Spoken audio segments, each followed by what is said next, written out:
The Art of War. For more than 2,000 years, the art of war has stood as one of humanity's most enduring guides to strategy, leadership, and the psychology of conflict.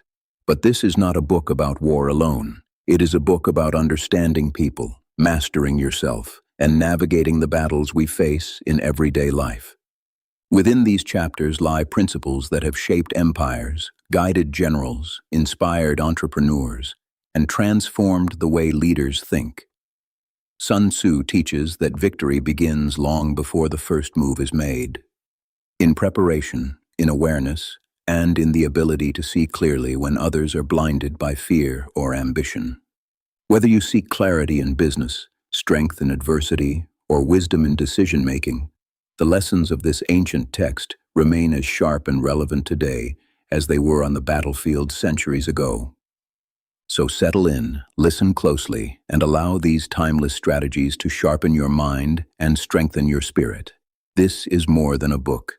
It is a blueprint for mastering the challenges of life itself. Chapter 1. Laying Plans. Sun Tzu said, "The art of war is of vital importance to the state. It is a matter of life and death, a road either to safety or to ruin. Therefore, it must never be neglected." The art of war is governed by 5 constant factors that must be considered when determining conditions in the field.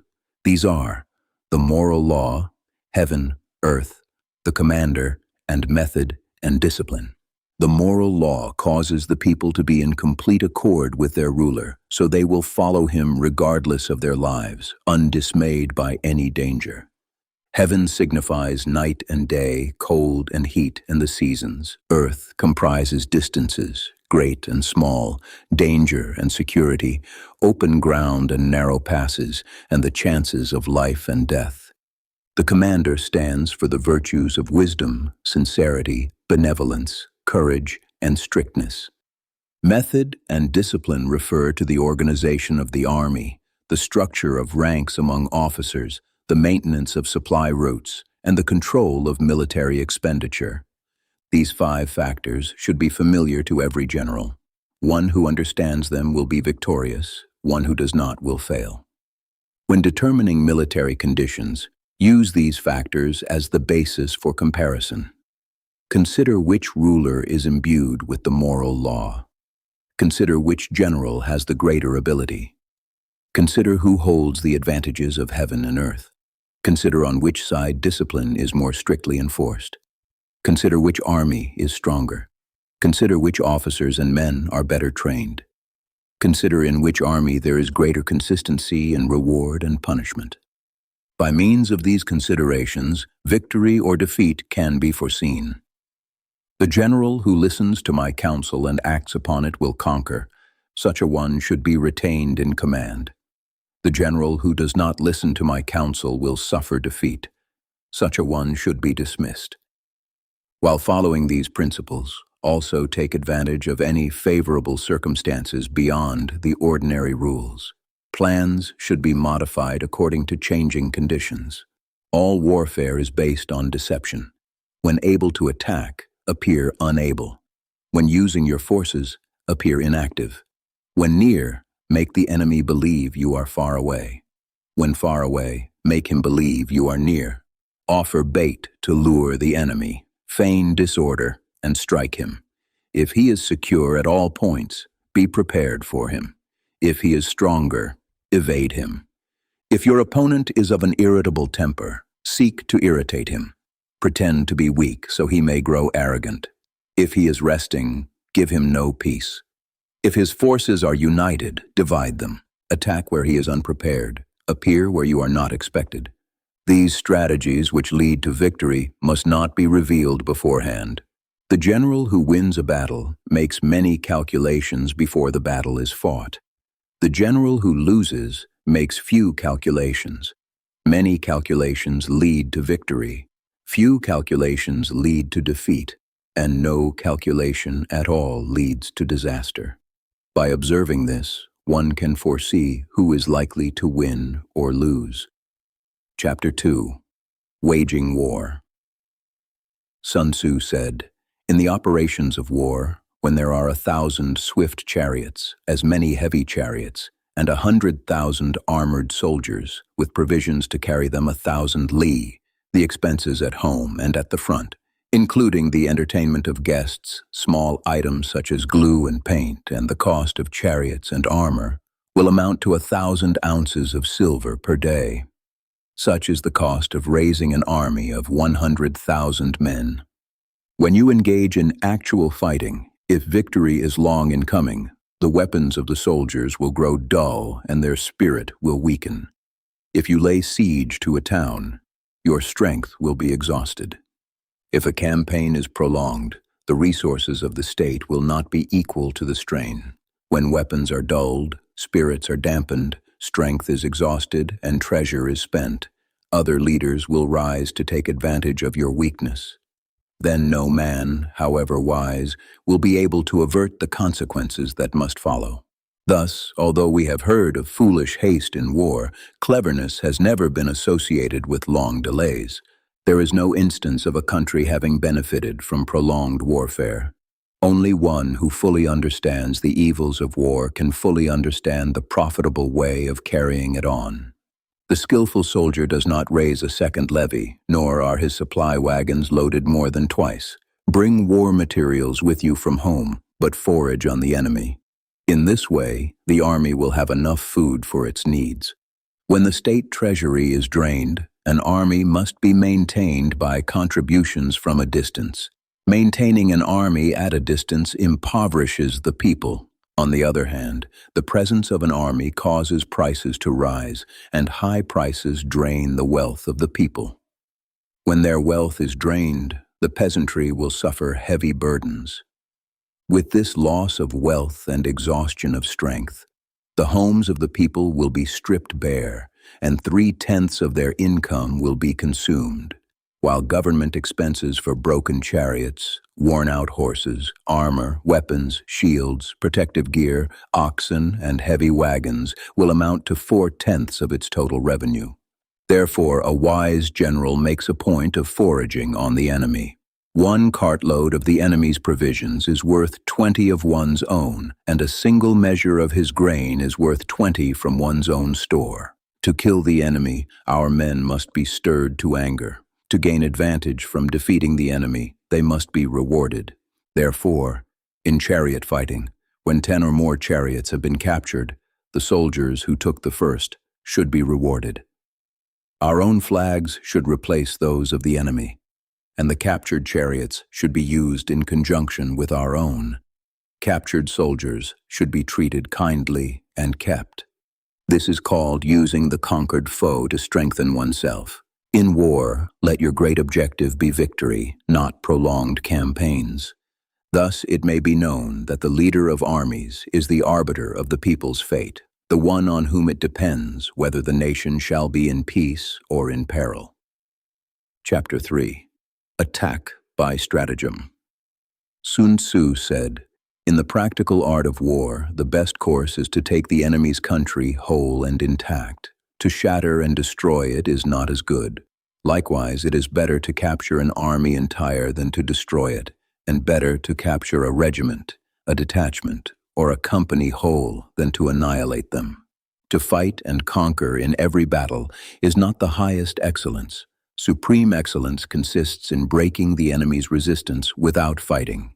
Thus, the highest form of generalship is to thwart the enemy's plans.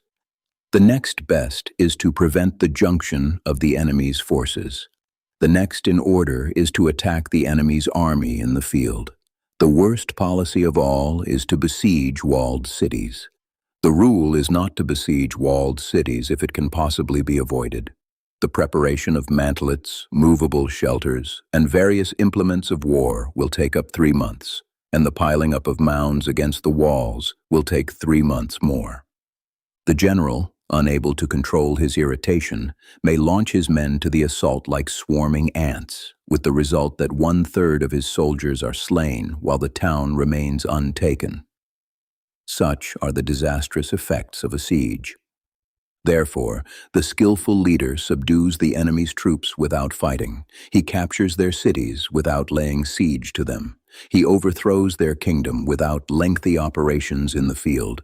With his forces intact, he disputes the mastery of the empire, and thus, without losing a man, his triumph is complete. This is the method of attacking by stratagem. It is the rule in war that if our forces are 10 times the enemy's, we should surround him. If 5 times as many, we should attack him. If twice as numerous, we should divide our army into 2. If equally matched, we can offer battle. If slightly inferior, we can avoid the enemy. If completely unequal in every way, we can flee from him. Though an obstinate fight may be made by a small force, in the end it must be captured by the larger force. The general is the bulwark of the state. If the bulwark is complete at all points, the state will be strong.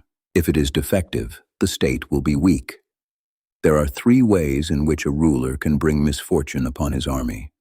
The first is by commanding the army to advance or retreat while being ignorant of the fact that it cannot obey. This is called hobbling the army. The second is by attempting to govern an army in the same way he administers a kingdom, being ignorant of the conditions that prevail in an army. This causes restlessness in the soldiers' minds. The third is by employing officers without discrimination, through ignorance of the military principle of adapting to circumstances. This shakes the confidence of the soldiers. When the army becomes restless and distrustful, trouble is sure to come from other feudal princes. This brings anarchy into the army and throws victory away. Thus, we may know that there are 5 essentials for victory. He will win who knows when to fight and when not to fight. He will win who knows how to handle both superior and inferior forces. He will win whose army is animated by the same spirit throughout all its ranks. He will win who, prepared himself, waits to take the enemy unprepared. He will win who has military capacity and is not interfered with by the sovereign. Victory lies in the knowledge of these 5 points. Hence the saying, if you know the enemy and know yourself, you need not fear the result of 100 battles. If you know yourself, but not the enemy, for every victory gay. Chapter 4. Tactical Dispositions. Sun Tzu said, "The good fighters of old first placed themselves beyond the possibility of defeat, and then waited for the opportunity to defeat the enemy." Securing ourselves against defeat lies within our own control, but the opportunity to defeat the enemy is provided by the enemy himself. Thus, the good fighter is able to protect himself from defeat, but he cannot be certain of defeating the enemy. Hence the saying, one may know how to conquer without being able to do it. Security against defeat implies defensive tactics. The ability to defeat the enemy means taking the offensive. Standing on the defensive indicates insufficient strength. Attacking indicates an abundance of strength. The general skilled in defense hides in the most secret recesses of the earth. The general skilled in attack strikes from the heights of heaven. Thus, on the one hand, we have the ability to protect ourselves. On the other, a victory that is complete. To see victory only when it is visible to the common people is not the height of excellence. Nor is it the height of excellence to fight and conquer and have the whole empire proclaim, "Well done." To lift an autumn hair is no sign of great strength. To see the sun and moon is no sign of sharp sight. To hear the noise of thunder is no sign of a quick ear. What the ancients called a clever fighter is one who not only wins, but wins with ease. His victories bring him neither reputation for wisdom nor credit for courage. He wins his battles by making no mistakes. Making no mistakes establishes the certainty of victory, for it means conquering an enemy that is already defeated. Thus, the skillful fighter places himself in a position where defeat is impossible and does not miss the moment to defeat the enemy. In war, the victorious strategist seeks battle only after the victory has been secured, whereas the one destined for defeat first fights and then looks for victory. The consummate leader cultivates the moral law and strictly adheres to method and discipline. In this way, he gains control over success. In military method, we have, first, measurement; second, estimation of quantity; third, calculation; fourth, balancing of chances; fifth, victory. Measurement arises from the nature of the ground. Estimation of quantity arises from measurement. Calculation arises from estimation of quantity. Balancing of chances arises from calculation. Victory arises from balancing of chances. A victorious army opposed to a routed one is like a pound of weight placed in the scale against a single grain. The onrush of a conquering force is like the bursting of pent-up waters into a chasm 1,000 fathoms deep. Chapter 5. Energy. Sun Tzu said, "The control of a large force follows the same principles as the control of a few men. It is merely a matter of dividing them into proper groups. Fighting with a large army is no different from fighting with a small one. It is simply a matter of organizing clear signs and signals. To ensure that your entire host can withstand the enemy's attack and remain unshaken, you must employ both direct and indirect maneuvers. To make the impact of your army like a grindstone smashing an egg, you must understand the science of weak points and strong. In all fighting, the direct method may be used to engage the enemy, but indirect methods are needed to secure victory. Indirect tactics, when skillfully applied, are as inexhaustible as heaven and earth, as endless as the flow of rivers and streams. Like the sun and moon, they end only to begin again. Like the 4 seasons, they pass away only to return once more. There are not more than 5 musical notes, yet their combinations produce more melodies than can ever be heard. There are not more than 5 primary colors, yet their combinations yield more hues than can ever be seen.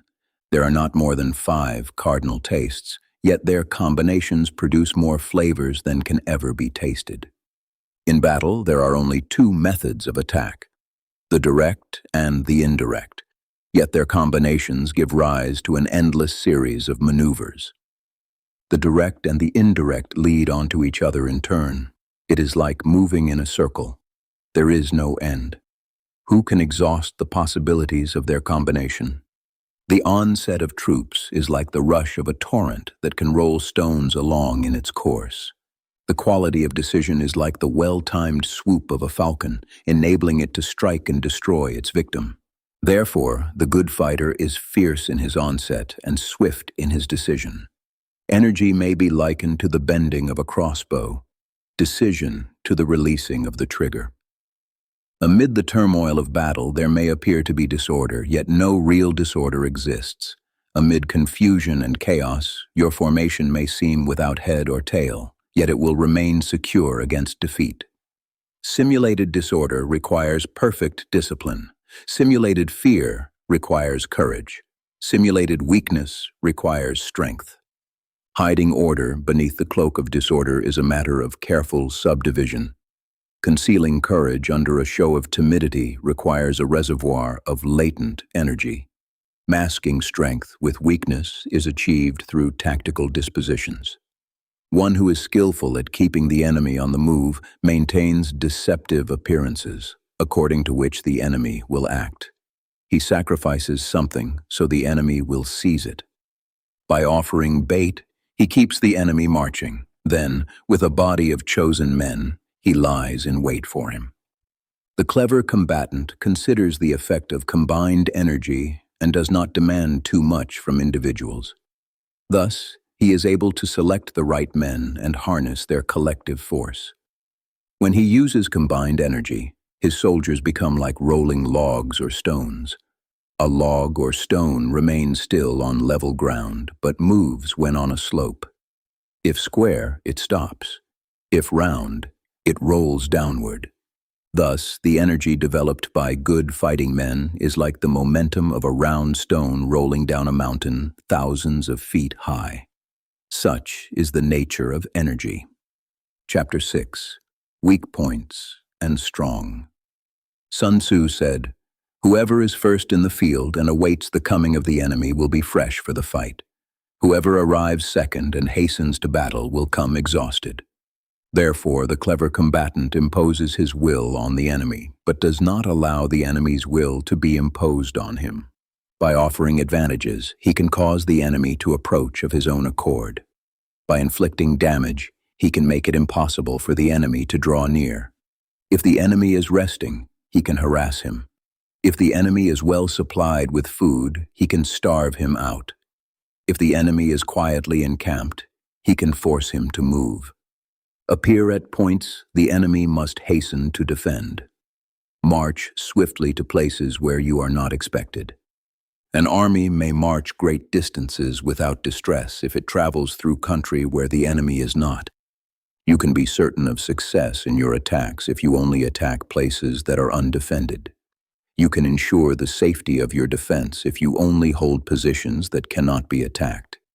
Thus, the skillful general attacks in such a way that the enemy does not know what to defend, and defends in such a way that the enemy does not know what to attack. O divine art of subtlety and secrecy! Through you we learn to be invisible, through you inaudible. Thus, we hold the enemy's fate in our hands. You may advance irresistibly if you strike at the enemy's weak points. You may retreat safely if your movements are swifter than his. If we wish to fight, the enemy can be forced into battle even though he is sheltered behind high walls and deep ditches. All we need do is attack some other place he must relieve. If we do not wish to fight, we can prevent the enemy from engaging us even if our camp is merely traced out on the ground. All we need do is place something strange and unexpected in his path. By discovering the enemy's dispositions and remaining invisible ourselves, we can keep our forces concentrated while the enemy's must be divided. We can form a single united body while the enemy must split into fractions. Thus, we will be many against his few. If we can attack an inferior force with a superior one, the enemy will be in dire straits. The place where we intend to fight must not be revealed. Then the enemy will have to prepare against possible attacks at many points, and his forces, being spread out, will be weak everywhere. If he strengthens his front, he weakens his rear. If he strengthens his rear, he weakens his front. If he strengthens his left, he weakens his right. If he strengthens his right, he weakens his left. If he reinforces everywhere, he will be weak everywhere. Numerical weakness comes from having to prepare against possible attacks. Numerical strength comes from compelling the enemy to make these preparations. Knowing the time and place of the coming battle, we may concentrate from great distances to fight. But if neither time nor place is known, the left wing cannot support the right, nor the right support the left. The front cannot relieve the rear, nor the rear support the front. How much more so if the furthest parts of the army are 100 li apart, and even the nearest are separated by several li. Though the soldiers of UA may outnumber ours, that will not help them win. Victory can still be achieved. Though the enemy is stronger, we may prevent him from fighting. Discover his plans and the likelihood of their success. Rouse him and learn the principle of his activity or inactivity. Force him to reveal himself so you may find his vulnerable spots.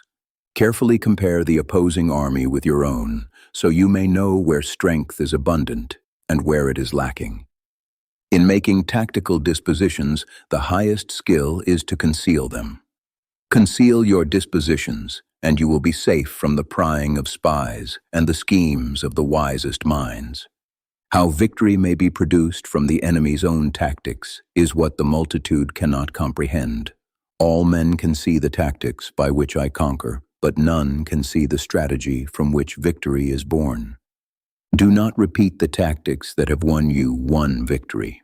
Let your methods be shaped by the infinite variety of circumstances. Military tactics are like water. Water flows away from high places and rushes downward. So in war, avoid what is strong and strike at what is weak. Water shapes its course according to the ground over which it flows. The soldier works out his victory in relation to the foe he faces. Just as water retains no constant shape, so in warfare there are no constant conditions. He who can adapt his tactics to the enemy and thereby succeed may be called a heaven-born captain. The 5 elements are not always equally predominant. The 4 seasons follow one another in turn. There are short days and long. The moon waxes and wanes. Chapter 7. Manoeuvring. Sun Tzu said, "In war, the general receives his commands from the sovereign. Having collected an army and concentrated his forces, he must blend and harmonize the different elements before pitching his camp. After that comes tactical maneuvering, than which nothing is more difficult. The difficulty lies in turning the devious into the direct, and misfortune into gain. To take a long and circuitous route, after enticing the enemy out of the way, and though starting after him, to contrive to reach the goal before him. This shows knowledge of the artifice of deviation. Maneuvering with an army is advantageous.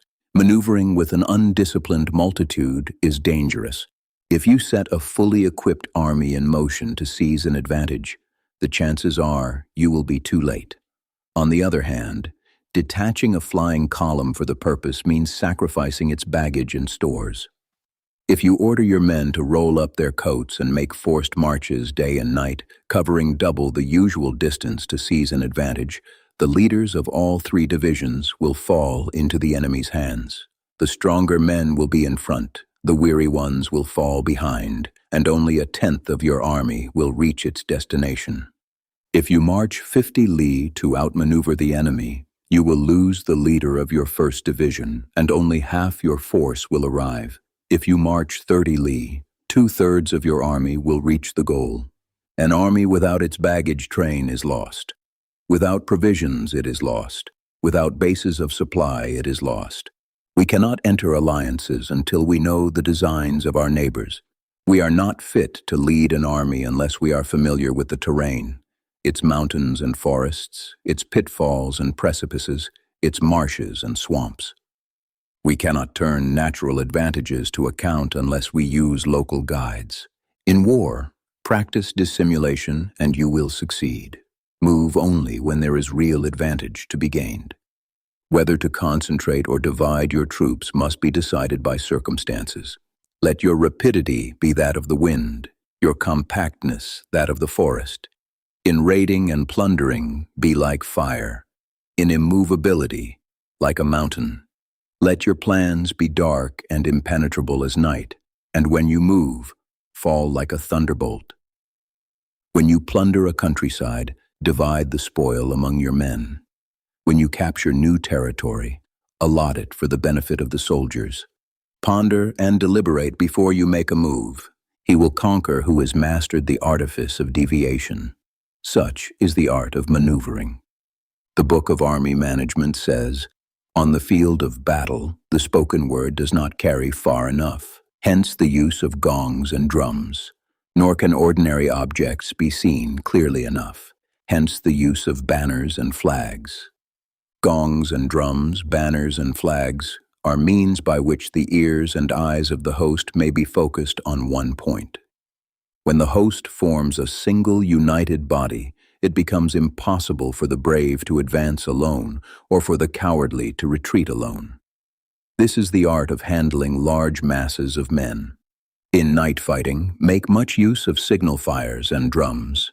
In fighting by day, use flags and banners to influence the ears and eyes of your army. A whole army may be robbed of its spirit. A commander-in-chief may be robbed of his presence of mind. A soldier's spirit is keenest in the morning. By noon, it begins to flag. In the evening, his mind is bent only on returning to camp. A clever general avoids an army when its spirit is keen, but attacks it when it is sluggish and inclined to return. This is the art of studying moods. Disciplined and calm, await the appearance of disorder among the enemy. This is the art of retaining self-possession. Be near the goal while the enemy is far from it. Wait at ease while the enemy toils and struggles. Be well fed while the enemy is famished. This is the art of conserving strength. Do not intercept an enemy whose banners are in perfect order. Do not attack an army drawn up in calm and confident array. This is the art of studying circumstances. It is a military axiom not to advance uphill against the enemy, nor to oppose him when he comes downhill. Do not pursue an enemy who simulates flight. Do not attack soldiers whose temper is keen. Do not swallow bait offered by the enemy. Do not interfere with an army returning home.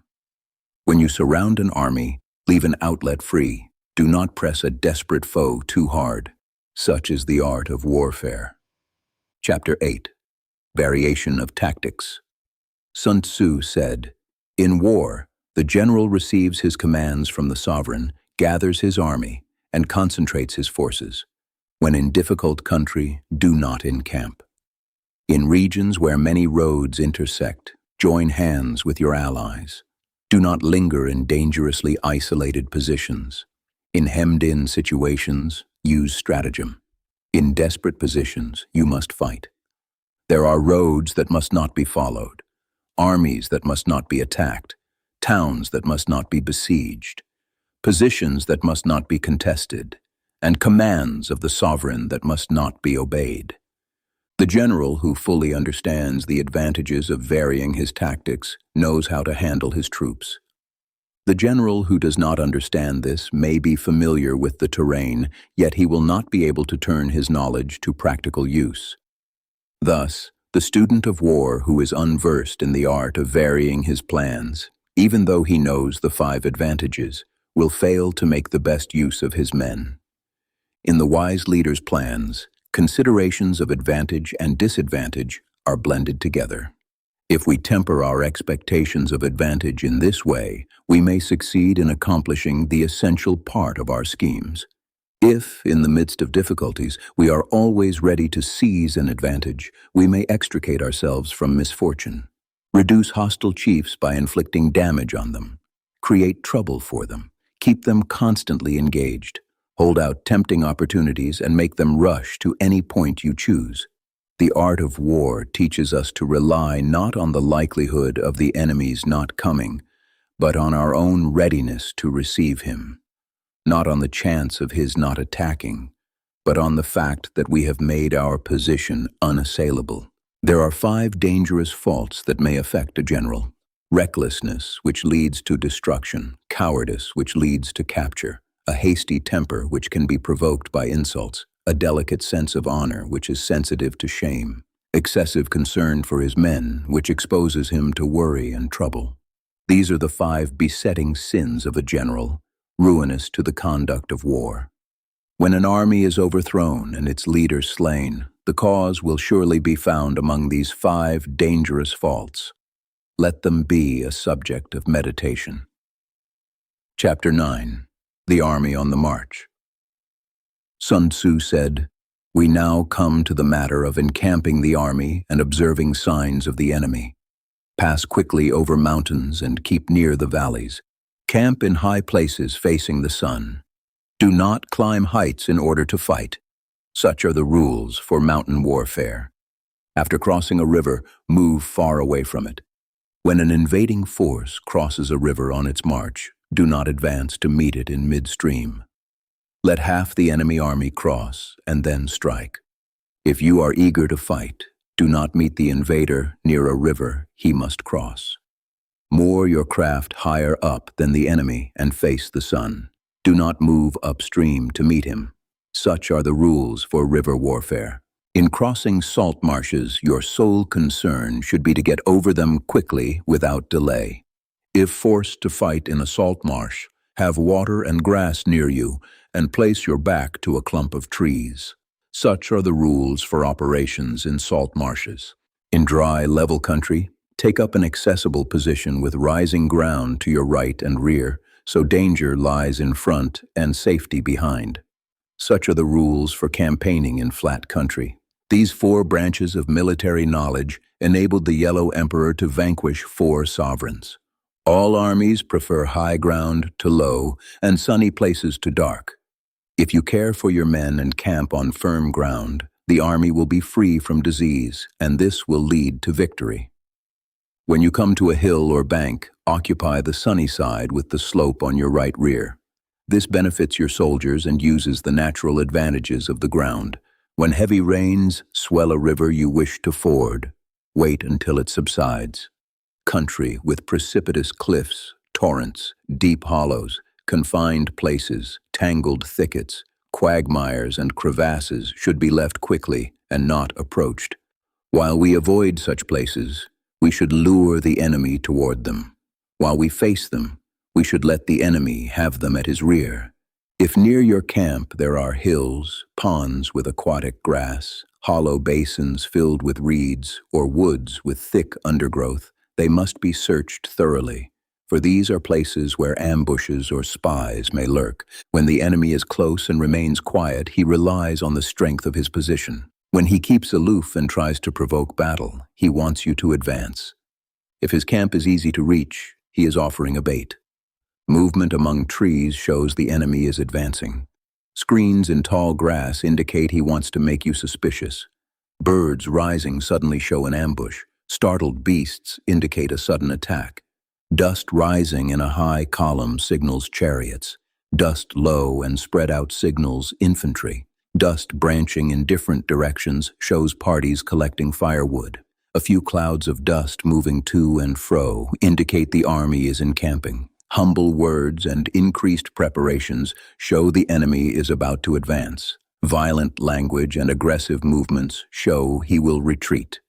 When light chariots take position on the wings, the enemy is forming for battle. Peace proposals without a sworn covenant indicate a plot. Much running about and soldiers falling into rank means the critical moment has arrived. When some advance and some retreat, it is a lure. When soldiers lean on their spears, they are faint from hunger. If water carriers drink first, the army is thirsty. If the enemy sees an advantage and does not seize it, his troops are exhausted. If birds gather on a spot, it is unoccupied. Clamor by night shows nervousness. If there is disorder in the camp, the general's authority is weak. If banners shift, sedition is afoot. If officers are angry, the men are weary. When an army feeds horses with grain and kills cattle for food, and when cooking pots are not hung over fires, it means they will not return to camp and are determined to fight to the death. Men whispering in small groups or speaking in low tones indicates disaffection. Too frequent rewards show the enemy is at the end of his resources. Too many punishments show he is in dire distress. To begin with bluster but then fear the enemy's numbers shows a lack of intelligence. When envoys come with compliments, the enemy wants a truce. If the enemy marches up angrily and remains facing you for a long time without fighting or withdrawing, the situation demands great vigilance. If our troops are equal in number to the enemy, that is sufficient. It only means no direct attack can be made. We must concentrate our strength, watch the enemy closely, and seek reinforcements. He who makes light of his opponents and exercises no forethought is sure to be captured. If soldiers are punished before they are attached to you, they will not obey. If, once attached, they are not punished when needed, they will still be useless. Therefore, soldiers must first be treated with humanity, but kept under firm discipline. This is the road to victory. If commands are consistently enforced in training, the army will be disciplined. If not, its discipline will be poor. If a general trusts his men but insists on obedience, the gain will be mutual. Chapter 10. Terrain. Sun Tzu said, "We may distinguish 6 kinds of terrain: accessible ground, entangling ground, temporizing ground, narrow passes, precipitous heights, and positions far from the enemy. Ground that can be freely traversed by both sides is called accessible. On such ground, be first to occupy the raised and sunny spots, and carefully guard your supply lines. Then you will be able to fight with advantage. Ground that can be abandoned but is difficult to reoccupy is called entangling. From such a position, if the enemy is unprepared, you may sally forth and defeat him. But if he is prepared and you fail to defeat him, disaster will follow, for you cannot return. When the position is such that neither side will gain by making the first move, it is called temporizing ground. In such a situation, even if the enemy offers an attractive bait, it is wise not to advance. Instead, retreat and entice the enemy forward. Then, when part of his army has come out, you may attack with advantage. With regard to narrow passes, if you can occupy them first, garrison them strongly and await the enemy. If the enemy occupies them before you, do not attack if the pass is well defended. Attack only if it is weakly held. With regard to precipitous heights, if you arrive first, occupy the raised and sunny spots and wait for the enemy. If the enemy arrives first, do not follow him up the heights. Retreat and entice him down. If you are far from the enemy and the strength of the two armies is equal, it will be difficult to provoke a battle, and fighting will be to your disadvantage. These 6 principles are connected with the terrain. A general in a responsible position must study them carefully. An army is exposed to 6 kinds of calamities, not arising from natural causes, but from faults of the general. These are flight, insubordination, collapse, ruin, disorganization, and rout. If one force is hurled against another 10 times its size, the result will be flight. When common soldiers are too strong and officers too weak, the result is insubordination. When officers are too strong and soldiers too weak, the result is collapse. When higher officers are angry and insubordinate and fight the enemy on their own out of resentment before the commander-in-chief can judge the situation, the result is ruin.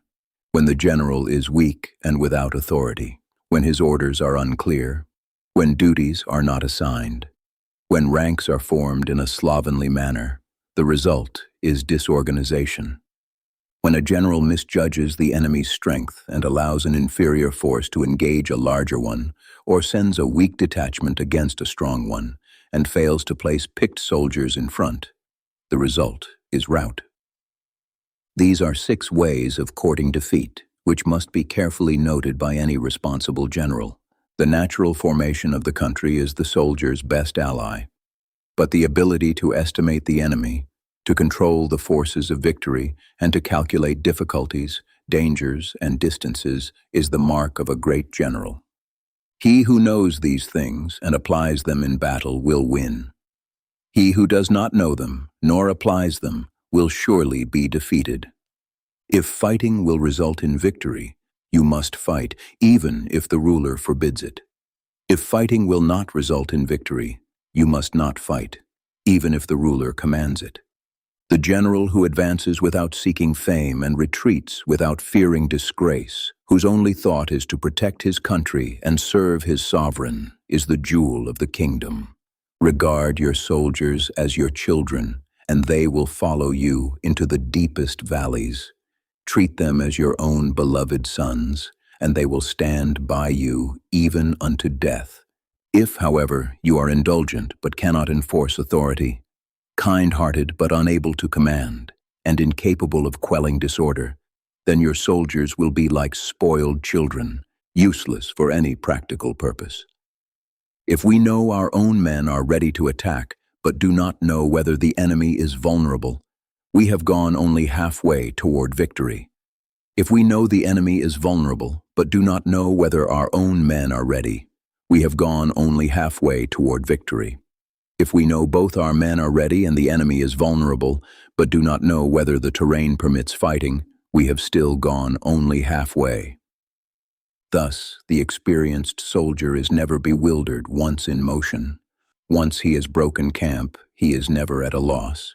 Hence the saying, if you know the enemy and know yourself, your victory will not be in doubt. If you know heaven and know earth, your victory will be complete. Chapter 11. The 9 Situations. Sun Tzu said, "The art of war recognizes 9 varieties of ground: dispersive ground, facile ground, contentious ground, open ground, ground of intersecting highways, serious ground, difficult ground, hemmed-in ground, and desperate ground. When a chieftain is fighting in his own territory, it is dispersive ground. When he has penetrated only a short distance into hostile territory, it is facile ground. Ground whose possession brings great advantage to either side is contentious ground. Ground on which each side has freedom of movement is open ground. Ground that forms the key to 3 neighboring states, giving control of much of the empire, is ground of intersecting highways. When an army has penetrated deep into hostile territory, leaving fortified cities behind, it is serious ground. Mountain forests, rugged steeps, marshes, and fens, all difficult to traverse, are difficult ground. Ground reached through narrow gorges from which retreat is difficult and where a small enemy force can crush a larger one is hemmed-in ground. Ground on which survival depends on immediate fighting is desperate ground. On dispersive ground, do not fight. On facile ground, do not halt. On contentious ground, do not attack. On open ground, do not try to block the enemy's way. On ground of intersecting highways, join hands with your allies. On serious ground, gather plunder. On difficult ground, keep steadily on the march. On hemmed-in ground, use stratagem. On desperate ground, fight. The skillful leaders of old knew how to divide the enemy's front from his rear, prevent cooperation between large and small divisions, hinder good troops from rescuing the bad, and prevent officers from rallying their men. When the enemy's forces were scattered, they prevented them from concentrating. Even when united, they kept them in disorder. When advantageous, they advanced. When not, they remained still. If asked how to deal with a great host in orderly array, ready to attack, I would say, seize something the enemy holds dear, and he will yield to your will. Rapidity is the essence of war. Take advantage of the enemy's unreadiness, travel by unexpected routes, and strike unguarded spots. For an invading force, the deeper you penetrate, the more united your troops will be, and the defenders will not prevail. Make forays in fertile country to supply your army with food. Study the well-being of your men and do not overtax them. Concentrate your energy and preserve your strength. Keep your army constantly moving and devise unfathomable plans. Throw your soldiers into positions from which there is no escape, and they will prefer death to flight. If they face death, nothing will be beyond their power. Officers and men alike will exert their utmost strength. In desperate straits, soldiers lose the sense of fear. With no place of refuge, they stand firm. In hostile country, they show stubbornness. When there is no alternative, they fight fiercely. Thus, without waiting to be marshaled, they remain alert. Without waiting to be asked, they obey your will. Without restrictions, they remain faithful. Without orders, they can be trusted. Prohibit omens and superstitions. Then, until death itself comes, no calamity need be feared. If soldiers are not burdened with wealth, it is not because they dislike riches. If their lives are not long, it is not because they dislike longevity. On the day they march to battle, they may weep, sitting up, soaking their garments, or lying down with tears on their cheeks. But once brought to bay, they display the courage of heroes. The skillful tactician may be likened to the shuaijian, a snake of the Chang Mountains. Strike its head and its tail attacks. Strike its tail and its head attacks. Strike its middle and both head and tail attack. Asked whether an army can imitate the shuaijian, I answer, yes. The men of Wu and Yue are enemies, yet if crossing a river in the same boat and caught in a storm, they help each other as the left hand helps the right. Thus, it is not enough to rely on tethering horses or burying chariot wheels. The principle of managing an army is to set one standard of courage that all must reach. How to make the best use of both strong and weak depends on the proper use of ground. The skillful general leads his army as though guiding a single man by the hand. It is the general's duty to be quiet, ensuring secrecy, upright and just, ensuring order. He must mystify his officers and men with false reports and appearances, keeping them in ignorance. By altering his arrangements and changing his plans, he keeps the enemy uncertain. By shifting camp and taking circuitous routes, he prevents the enemy from anticipating his purpose. At the critical moment, the leader acts like one who climbs a height and kicks away the ladder behind him. He carries his men deep into hostile territory before revealing his intentions. He burns his boats and breaks his cooking pots. Like a shepherd driving sheep, he drives his men this way and that, and none knows where he is going. To muster the army and bring it into danger, this is the general's task. The measures suited to the 9 varieties of ground, the choice between offensive and defensive tactics, and the fundamental laws of human nature. These must be studied. When invading hostile territory, penetrating deeply brings cohesion. Penetrating only a little brings dispersion. When you leave your own country and cross into neighboring territory, you are on critical ground. When there are communication routes on all sides, you are on ground of intersecting highways. When you penetrate deeply, it is serious ground. When you penetrate only a little, it is facile ground. When enemy strongholds lie behind you and narrow passes before you, it is hemmed-in ground. When there is no place of refuge, it is desperate ground. Therefore, on dispersive ground, inspire unity. On facile ground, maintain close connection among all parts of the army. On contentious ground, hurry up your rear. On open ground, keep vigilant watch over your defenses. On ground of intersecting highways, consolidate your alliances. On serious ground, I would try to ensure a continuous stream of supplies. On difficult ground, I would keep pushing on along the road. On hemmed-in ground, I would block any way of retreat. On desperate ground, I would proclaim to my soldiers the hopelessness of saving their lives. For it is the soldier's disposition to offer an obstinate resistance when surrounded, to fight hard when he cannot help himself, and to obey promptly when he has fallen into danger.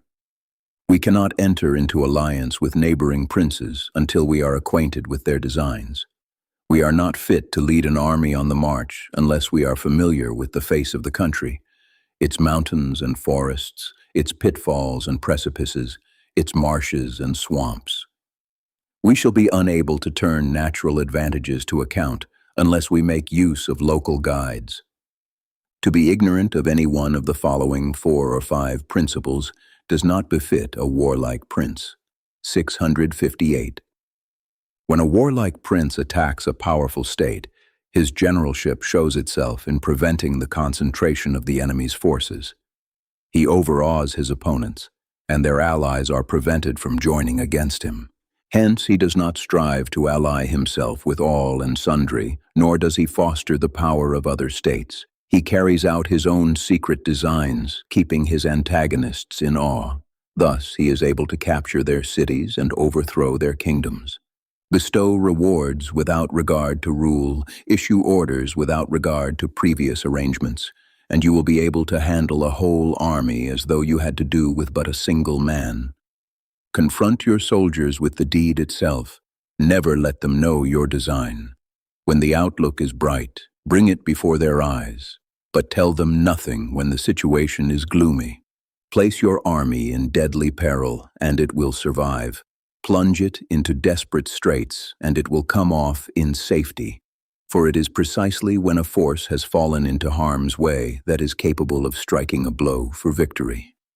Success in warfare is gained by carefully accommodating ourselves to the enemy's purpose. By persistently hanging on the enemy's flank, we shall succeed in the long run in killing the commander-in-chief. This is called ability to accomplish a thing by sheer cunning. On the day that you take up your command, block the frontier passes, destroy the official tallies, and stop the passage of all emissaries. Be stern in the council chamber so that you may control the situation. If the enemy leaves a door open, you must rush in. Forestall your opponent by seizing what he holds dear and subtly contrive to time his arrival on the ground. Walk in the path defined by rule and accommodate yourself to the enemy until you can fight a decisive battle. At first, then, exhibit the coyness of a maiden until the enemy gives you an opening. Afterwards, emulate the rapidity of a running hare, and it will be too late for the enemy to oppose you. Chapter 12. The Attack by Fire. Sun Tzu said, "There are 5 ways of attacking with fire. The first is to burn soldiers in their camp. The second is to burn stores. The third is to burn baggage trains. The fourth is to burn arsenals and magazines. The fifth is to hurl dropping fire among the enemy. To carry out an attack with fire, the necessary materials must be ready and always at hand. There is a proper season for making attacks with fire, and special days for starting a conflagration. The proper season is when the weather is very dry. The special days are those when the moon is in certain constellations associated with rising winds. In attacking with fire, one must be prepared for 5 possible developments. When fire breaks out inside the enemy's camp, respond at once with an attack from outside. If fire breaks out but the enemy remains calm, wait and do not attack. When the flames reach their height, follow up with an attack if possible. If not, remain where you are. If you can make an assault with fire from outside, do not wait for it to break out within. Strike at a favorable moment. When you start a fire, be to windward of it. Do not attack from the leeward. A wind that rises in the daytime lasts long. A night breeze soon dies away. In every army, the 5 developments connected with fire must be understood.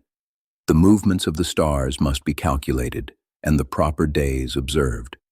Those who use fire as an aid to attack show intelligence. Those who use water as an aid gain added strength.